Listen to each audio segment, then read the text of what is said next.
श्रेष्ठ आहे शास्त्र म्हणून ते रामकृष्ण प्रथम ब्राह्मणाचं महत्व सांगताय, ब्राह्मणाचं वर्णन करताय, ब्राह्मण किती महत्वाचा आहे हे सांगताय. शेवटी प्रश्न करताय, ब्राह्मणाला एवढं महत्व आहे तर मग सद्गुरू का राहा असा प्रश्न साधकाने विचारला. तर काय म्हणताय, ब्राह्मण कोणाला म्हणायचं तर ब्रह्मजानाची 6 ब्राह्मणा. जगामध्ये एकच एक सर्वस्व श्रेष्ठ आहे, शाश्वत आहे, ती म्हणजे बरोबर परमात्मा. ते परब्रह्म कसं आहे, निर्गुण आहे, निराकार आहे, ईश्वर आहे, सर्वांना व्यापक आहे. क्रीडामुखीपासून देवादिकापर्यंत सर्वांमध्ये आहे. सत्य साधू ज्ञानी पुरुष सद्गुरू सर्वांमध्ये, परंतु सद्गुरूंना परब्रह्म स्वरूप म्हणतात. देवाला परब्रह्म स्वरूप असणार नाही, पण सद्गुरूंना परब्रह्म स्वरूप म्हणतात.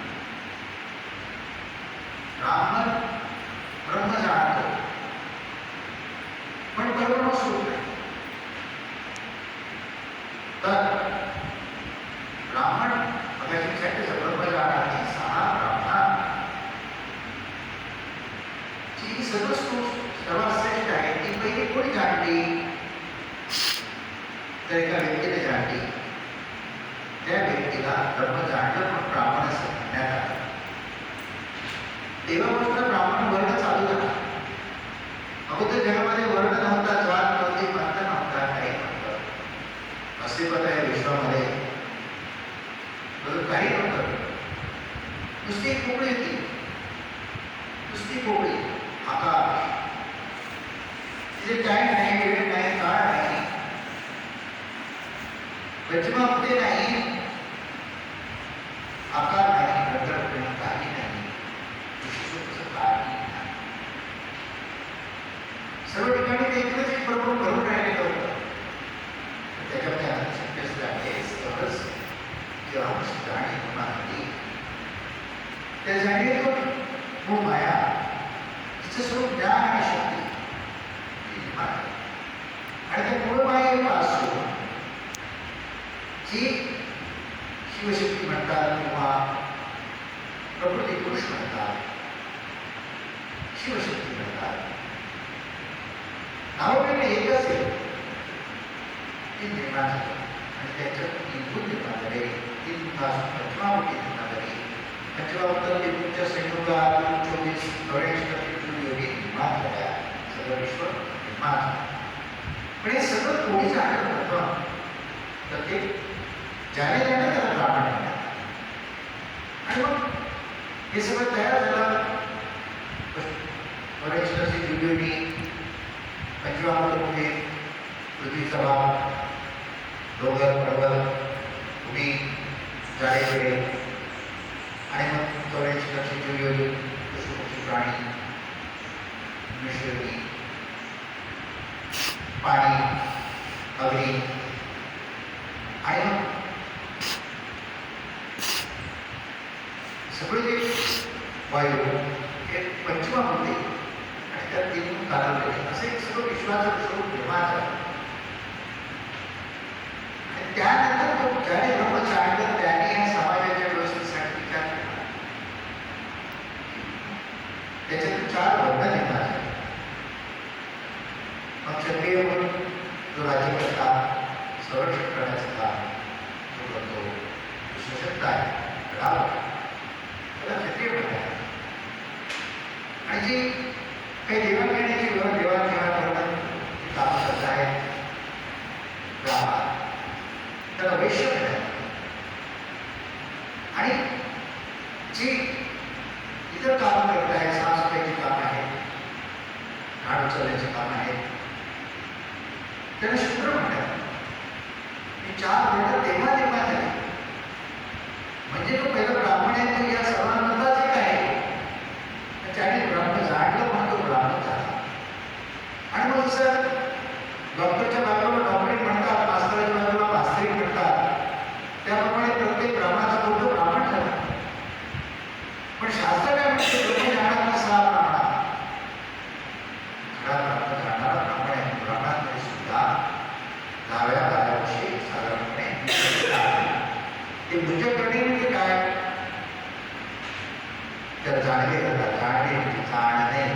तू आजपासून जाणता झालास, ज्ञान ज्ञानी झालास.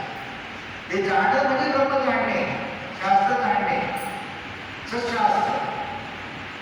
लोकांनी आपल्या सोयी करून शास्त्रामध्ये बदल केला, सामोवादी बदल होऊन गेला,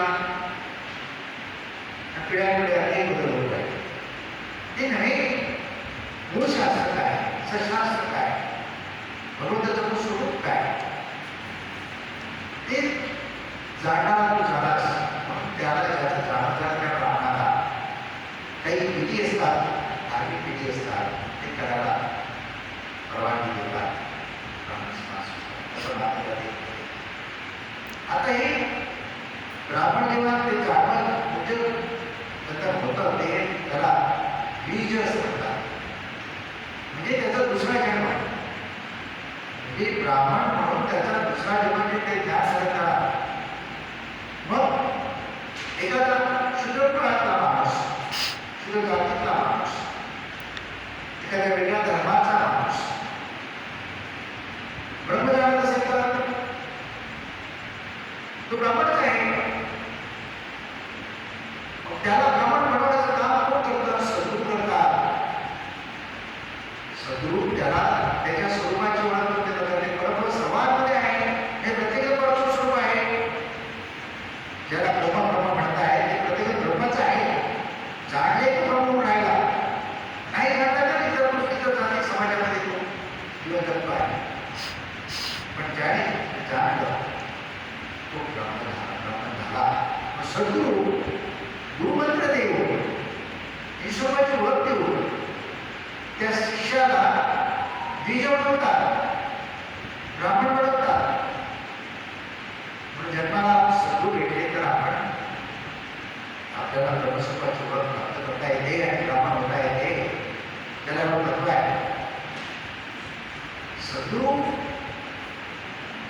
सर्वांपेक्षा श्रेष्ठ एवढ्यासाठी की ते सद्गुरू परमस्वरूप होऊनच राहतात. आणि बाकी सगळे जे लोक आहेत, शास्त्र जाणणारे, तिथे गुरु आहेत आणि योगी आहेत, ऋषी आहेत, योगी आहेत. आपल्या व्यवसाय आपल्याला प्रेरित काही योग क्रिया करत आहेत.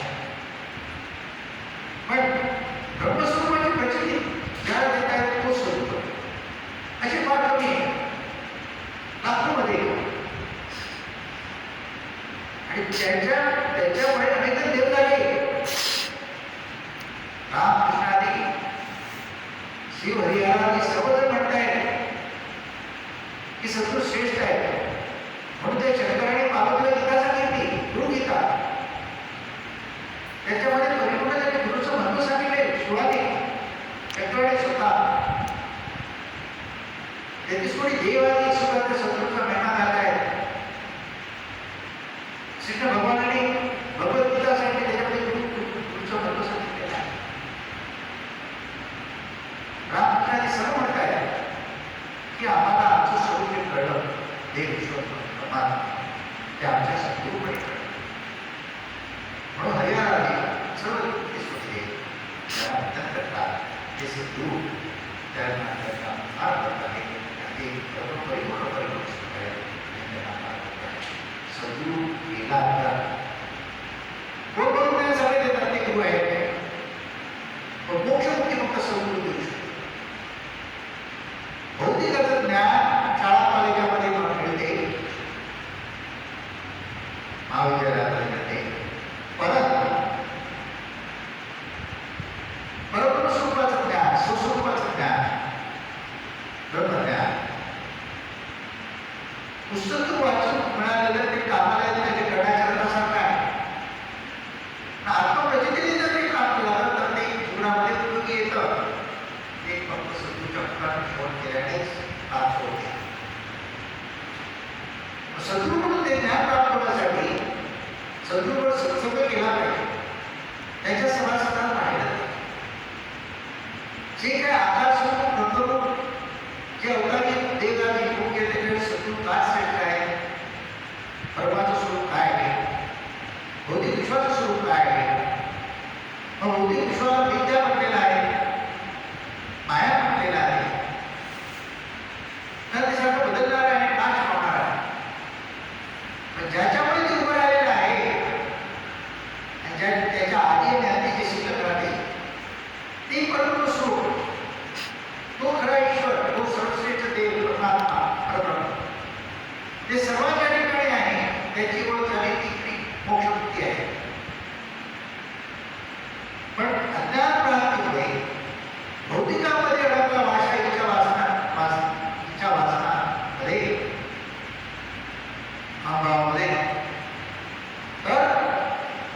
पुन्हा जन्म घ्यावा लागतो, अशी वस्तू होती.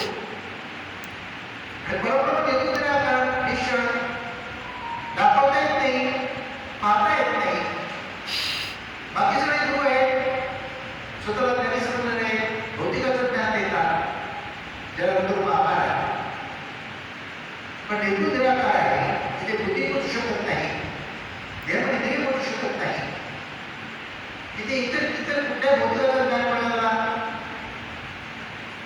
जो प्रवीण असेल तो सुद्धा पोचू शकत नाही. तिथे सचून येऊन जातात आणि त्याची प्रचिती देतात. सद्गुरू श्रेष्ठ आहे. सद्गुरू नराला नारायण करतात, मनुष्याला देव करतात. पशु पक्षी प्राण्यांमध्ये सुद्धा अनेक चमत्कार घडून आणतात. खरं सर्वांच्या करता ते परमस्वरूप आहे, तेच ते आहे. म्हणून सद्गुरू आपल्याला आत्मविश्वास करू शकतात. परमाची सर्व ठिकाणी सत्ता जाते, स्वरूप सत्ता त्यांना प्राप्त झालेली असते. पण अहंभाव असतो, अहंकार नसतो, म्हणजे दाखवत नाही. कारण परत शिष्यासाठी अनेक चमत्कार करतात, पण त्या चमत्काराचा स्वतः मी केला असं म्हणत नाही. कर्तेपणाचा भाव नसतो. जगात विषयाच्या अंतरिक्षाला सदा प्रतिकाराने म्हणतात. जगामध्ये सर्वसामान्यासारखे राहतात, अज्ञानासारखे तर जडगुणासारखे राहतात. परंतु आंतरिक परब्रह्म स्वरूप आहे, त्या स्वरूपाने राहतात. म्हणून ते वंदनीय आहे. ते आपला देतातच. अज्ञान दूर करून चिंता काढते, संग्राम जन्मवाड्याच्या घरात मुक्त करतात. शास्त्र सुख शांती समाधान प्रदान करतात. ज्याला ब्रह्मज्ञान आहे, अज्ञान आहे, प्रपंच प्रमाण दोन्ही करतो. ज्ञानामुळे तो सर्वांशी प्रेमभावाने वागतो. ज्ञानामुळे त्याला दिव्यदृष्टी प्राप्त झाल्यामुळे प्रत्येक परिस्थितीत योग्य मार्ग काढतो. ती किंवा फक्त सद्गुरूच करू शकतात. सद्गुरूचं महत्व सर्वांपेक्षा आहे, प्राणापेक्षाही आहे. भौतिक जेवढे आहेत त्याची भौतिकामध्ये परमात्मा ईश्वर आहे, समजून देवाची जी आहे त्याची पूजा ब्राह्मणापासूनच होते. ब्राह्मणाशिवाय होत नाही. एखाद्या मध्ये मूर्ती स्थापन करायचं तर ब्राह्मण काही तिकडे प्राणाची स्थापना करतात. कारण ते मंत्र शास्त्र ते जाणतात. पण जे काही स्थापन करणार आहे त्या दगडामध्ये मूर्तीमध्ये ते परब्रह्म सुद्धा ते सद्गुरू अनुभवतात. ते होऊन राहिलेले आहे, ते सर्वांमध्ये आहे. म्हणून त्याची तुलना आपल्याला कोणाशी करता येणार नाही. धार्मिक कार्यामध्ये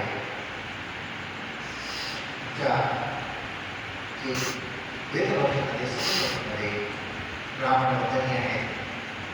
परंतु ते मोक्षदाते आहे, मोक्षमुक्ती देऊ शकत नाही.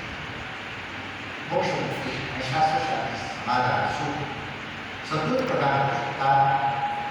सद्गुरू श्रेष्ठ आहे, देवादिकांपेक्षाही श्रेष्ठ आहे. सदैव वंदनीय आहे. ज्यांना ते लाभले आहेत त्यांचे जीवन सुखाचे होईल. तर त्यांनी सद्गुरूने सांगितलेलं ज्ञान सद्गुरू सांगितलेली जीवनामध्ये आल्या साधन सर्व काही बरोबर होतं. द्यायला लागणाऱ्या गोष्टी बरोबर बनवायच्या आहेत, पण प्रत्येक गोष्टीचा विवेक करून ज्ञानदृष्टीने स्वार्थ भावामध्ये न अडकता, गाडीप्रमाणे न करता, मन मागते हृदय भोगविता कुठल्याही मार्गाने ते प्राप्त करा. स्वभाव मार्गाने कुठलेही कृत्य केलं तर तुम्हाला परमसुख प्राप्त होणार नाही. चिंता करायला पण नाही. म्हणून ज्ञान पाहिजे.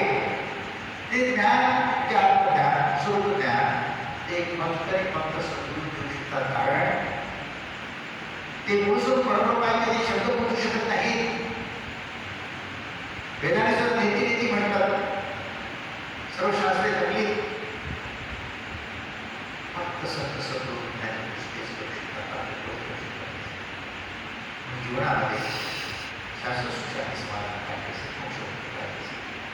तर आपल्याला सद्गुरू भेटले असं तुमच्या ज्ञानाप्रमाणे साधन केली पाहिजे. त्यांच्यावर अनुग्रह घेऊन त्यांचा अतीत झाला पाहिजे. सद्गुरूने तुम्हाला मंत्र दिला, अनुग्रह दिला आणि तुम्ही ते भक्ती संख्या भक्ती करतात. भक्ती म्हणजे काय? ती नवविधा भक्ती सांगते, त्याचा अभ्यास झाला पाहिजे, ती नवविधा भक्ती घडली पाहिजे. तेव्हा सद्गुरू तुम्हाला आभार आहे, तेव्हा मोक्ष प्राप्त होणार आहे. आरसा स्वच्छ असेल तर तुमचं रूप दिसतं तुम्हाला, पाणी स्वच्छ असेल तर प्रतिभा दिसतं तुम्हाला. तसं तुमचं मन चित्त शुद्ध असेल, पवित्र असेल, आचार विचार शुद्ध असतील, पवित्र असतील, तुमच्यामध्ये सदाचार, सद्विवेक, सद्गुण, सद्वासना असतील तर तुम्हाला ती प्रचिती येईल. पण सद्गुरूला शरण जाण्याआधी तुम्ही समजा काही असाल, किती पाप, अनेक पाप केले, रक्तपाप केलेले असाल, महापापी असाल,